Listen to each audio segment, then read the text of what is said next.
बिहार में इस समय ठंड का प्रकोप जैसे जैसे दिसंबर और जनवरी का महीना आगे बढ़ता है वैसे वैसे ठंडी हवाओं, घने कोहरे और गिरते तापमान ने लोगों की दिनचर्या को प्रभावित करना शुरू कर दिया है। खासकर सुबह और रात के समय ठंड अधिक महसूस की जा रही। कई जिलों में न्यूनतम तापमान सामान्य से नीचे चला गया है, जिससे लोगों को कड़ाके की ठंड का सामना करना पड़ रहा है। सुबह के समय घना कोहरा छा जाने के कारण दृश्यता बहुत कम हो जाती। इसका सीधा असर सड़क और रेल यातायात पर पड़ रहा है। कई ट्रेनें देरी से चल रही है और सड़क दुर्घटनाओं की आशंका भी बढ़ गई है। वाहन चालकों को हेडलाइट चलाकर धीरे धीरे गाड़ी चलानी पड़ रही है। बढ़ती ठंड का सबसे ज्यादा असर गरीब और जरूरतमंद लोगों पर पड़ता है।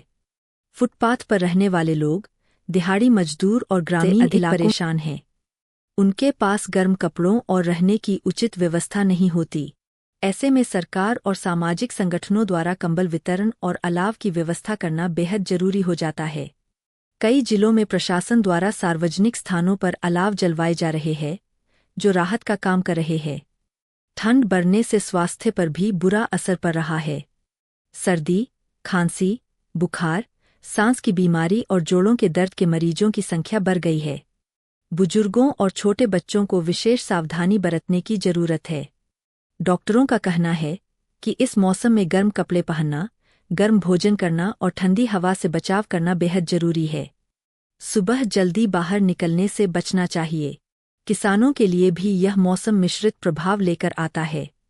एक तरफ ठंड रबी फसलों जैसे गेहूं, चना और सरसों के लिए फायदेमंद मानी जाती है, वहीं अत्यधिक ठंड और पाला पड़ने से फसलों को नुकसान भी हो सकता है। किसान मौसम पर नजर रखे हुए हैं और फसलों की सुरक्षा के उपाय कर रहे हैं। शहरों के साथ साथ गांवों में भी ठंड का असर साफ दिखाई देता है। लोग देर तक रजाई में दुबके रहते हैं। सुबह की चाय और अलाव के चारों ओर बैठकर ठंड से राहत पाने की कोशिश करते हैं। बाजारों में गर्म कपड़ों, स्वेटर, जैकेट और ऊनी टोपी की मांग बढ़ गई है।